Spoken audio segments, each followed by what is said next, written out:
Luis Galindo, bonjour. Bonjour. Donc on se revoit de nouveau sur le projet Remasco, Oui. pardon. Donc on rappelle que donc, tu es doctorant et donc on peut rappeler un petit peu le contexte de ce projet. L'année dernière, on vous avait interrogé sur une définition du projet. On était au démarrage. Là, on est sur une autre phase. Les premiers résultats sur tout. Sur le projet, en fait, l'année dernière, ce qu'on avait fait, c'était de présenter les projets parce qu'on venait de commencer avec le projet. Donc, ce qu'on avait fait l'année dernière, c'était de concevoir un outil pour collaborer, en fait, dans une équipe hétérogène et constituée par différents acteurs de l'éducation nationale, donc enseignants, élèves, parents d'élèves, etc. Mais on avait quel outil? Donc, ce qu'on a fait maintenant, c'était de faire l'expérimentation, donc faire travailler les différents acteurs de l'éducation nationale ensemble à travers de cet outil qu'on avait conçu, qui est basé sur la théorie des jeux. Ok. Quels premiers résultats on peut analyser? Bon, maintenant, ce qu'on a fait, en gros, pour faire un petit résumé en fait, du projet, ce qu'on avait fait, c'était de constituer 6 équipes hétérogènes. Donc, dans chaque équipe, il y avait 9 profils avec enseignants, élèves, parents d'élèves, inspecteurs, etc. Bon, 9 profils de l'éducation nationale. On avait constitué 6 équipes avec les mêmes profils des 6 équipes. On a travaillé uniquement en ligne pendant 3 mois et l'objectif, c'était de concevoir un manuel scolaire. La seule différence, c'était que pendant l'expérimentation, on avait divisé les équipes, donc ils n'ont pas fait la même chose. 3 équipes ont collaboré et 3 équipes ont coopéré.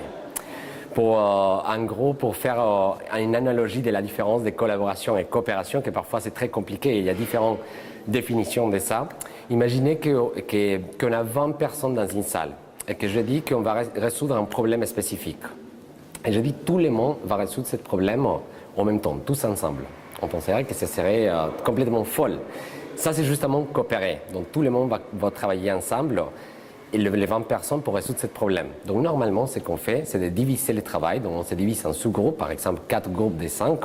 Et après, on travaille dans une partie spécifique du projet. Et après, on mélange tout et on a les résultats de façon plus efficiente.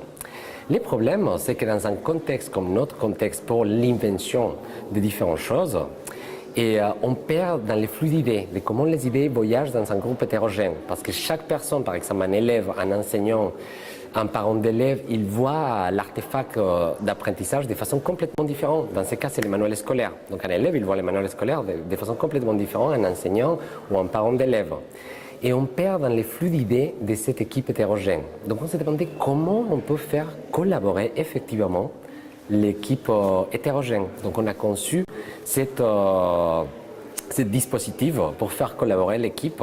Et on a travaillé uniquement en ligne pour éviter l'impact des hiérarchies entre élèves, enseignants, etc. Et on a travaillé pendant 3 mois. Donc ils ont collaboré, mais 3 équipes ont collaboré, 3 équipes ont coopéré. Donc on voulait voir la différence entre les deux. Et à la fin de ces 3 mois, ils ont construit ou ils ont développé un manuel scolaire, un prototype de manuel scolaire d'un chapitre de manuel scolaire. Et on peut analyser la différence alors?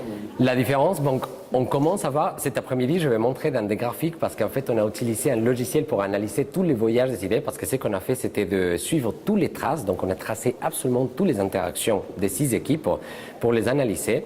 On a déjà les analyses de toutes les interactions collaboratives et coopératives et on voit une grande différence entre les deux. On entendait cette différence. Mais après, c'est intéressant de faire la différence aussi dans l'analyse. Par exemple, quand tout le monde participe ou quand les gens construisent sur les idées des autres ou quand les gens sont inspirés sur les idées qu'autres ont envoyées, par exemple. Donc, on a différencié différentes parties. On a vu l'impact de la collaboration et la coopération. Donc, dans cette phase, on a tous ces résultats qu'on va les montrer cet après-midi avec différents graphiques, etc. Mais on est en train de travailler dans la 3e phase, on va dire, que c'est les tests des prototypes. Donc maintenant, ce qu'on essaye de voir, c'est l'impact de ces interactions collaboratives et coopératives sur l'invention, donc sur le processus d'invention des manuels scolaires numériques. Donc ce qu'on est en train de faire, on est en train de tester tous les manuels scolaires qu'on a développés, bon, les 6 manuels scolaires, avec un public très très très large, avec des enseignants, des élèves, des inspecteurs, des entreprises, des chercheurs, etc. pour essayer de voir une tendance des 6 prototypes par rapport à l'invention. D'accord. Sans dévoiler ce qui va être dit cet après-midi, totalement, est-ce qu'il y a un modèle plus séduisant sur la coopération ou sur la collaboration? Il faut juger du mieux ou pas du mieux. Après, c'est difficile de juger. C'est pour ça que je ne me lance pas. Après, j'ai beaucoup de curiosité aussi de voir les résultats de l'invention. Mais je ne me lance pas à voir. J'essaie d'attendre à voir tous les résultats pour la partie invention, dans tous les tests des prototypes des manuels scolaires qu'on est en train de faire maintenant. Mais dans la façon où on travaille d'interaction, c'est vraiment différent un et l'autre. Et on peut voir beaucoup plus de richesses, beaucoup plus de participation. Donc, par exemple, dans la construction d'idées, pour construire une idée après l'autre, on voit une énorme différence entre...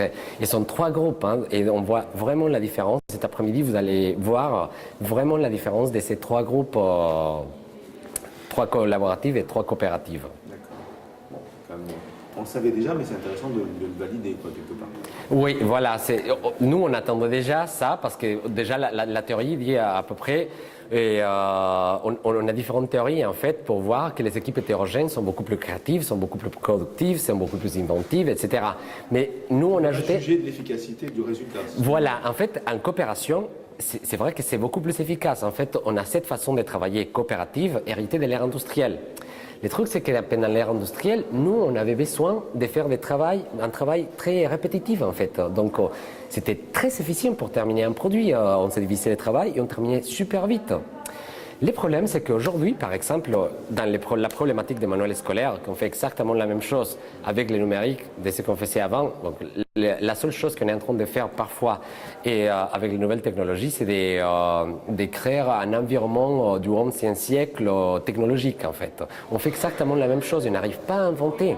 Mais si on met les différents acteurs du monde de l'éducation pour collaborer et que ces flux d'idées commencent à voyager d'une tête à l'autre, on peut peut-être commencer à inventer de nouvelles expériences, etc., avec de nouvelles artefacts d'apprentissage numérique. Votre idée sous-jacente, c'est qu'on peut changer de modèle productif dans un monde numérique par rapport à un monde industriel?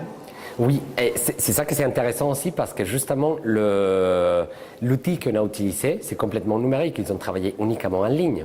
C'est que c'est intéressant de ce travail en ligne et c'est justement ça la limitante qu'on avait. Maintenant, on essaie de voir comment on pourrait trouver cet équilibre entre le travail réel et le travail en ligne. La bonne chose en ligne, c'est qu'il nous permettait de créer un espace pour la personne. Par exemple, l'élève, l'enseignant, il avait son espace tranquille où il pouvait développer les idées, observer les idées dans un espace public des autres. Après voir, ah, ça c'est intéressant, je vais construire sur cette idée, je vais donner un like à cette idée, etc. Et comme ça, les flux d'idées étaient beaucoup plus riches grâce à cette partie technologique en fait, qui permettait de trouver un équilibre entre cet espace public et cet espace privé de la personne. Et ça, maintenant, on essaye en train de voir, avec le feedback justement des participants, de comment on pourrait trouver un équilibre aussi avec le monde réel et comme ça, peut arriver à faire quelque chose. Ça, c'est un problème, par exemple, dans le brainstorming. On doit être tous dans la même salle, en train de jeter plein d'idées en même temps. Et parfois, les bonnes idées... on donne les bonnes idées, on a les bonnes idées pendant la pause café par exemple, donc ces idées, elles disparaissent en fait. Et ça, c'est la bonne chose de ce travail qu'on arrivait à faire avec ces dispositifs en ligne, qu'on continue à l'améliorer aussi. Prochaine étape, donc, ça va être donc, la validation des 6 manuels qui ont été produits. Ça se terminera quand Normalement, pour la fin de l'année 2017, on devrait avoir tous les résultats. Autre chose qu'on a fait aussi, c'est d'évaluer aussi la représentation que chaque acteur a de l'objet à concevoir. Donc les manuels scolaires numériques, parce que comme j'avais dit, les élèves, les enseignants, ils voient l'artefact de façon complètement différente, ils perçoivent cet artefact complètement différent, mais à travers les interactions qu'ils ont eues, on veut évaluer aussi l'impact dans sa représentation du manuel scolaire aussi, dans l'artefact à concevoir. Donc ça va être intéressant. On a déjà les résultats de ça, mais on est en train de les analyser avec aussi la théorie des réseaux et la force du lien, etc. Et dans la dernière partie, normalement, on va terminer vers novembre, fin novembre, avoir tous les résultats de l'invention. Donc on va les analyser après et on va faire les corrélations. Donc normalement, si tout va bien, on va avoir les résultats complets pour faire toutes les corrélations à la fin de cette année. Universitaire? Non, pas universitaire, décembre. Ah, ok. Normalement, ou janvier 2018. Mais normalement, on devrait déjà avoir tous les résultats pour commencer à mettre toutes les connexions en place en janvier 2018. une petite présentation sur Ludovia en fait, des résultats. Ça serait très intéressant parce qu'à Ludovia, à chaque fois qu'on va à Ludovia, on a présenté en fait tous les parcours de ces projets, dès l'idée jusqu'à la dernière fois, c'était avec un petit poster aussi, on avait présenté justement la conception de ces dispositifs. Après, on a présenté les premiers résultats parce que dès Ludovia à maintenant, en fait, on a eu beaucoup de résultats qu'on va présenter cet après-midi, mais on a présenté les résultats. Donc pour la prochaine fois, on va présenter tout en fait. Super, merci Louis. Merci à vous.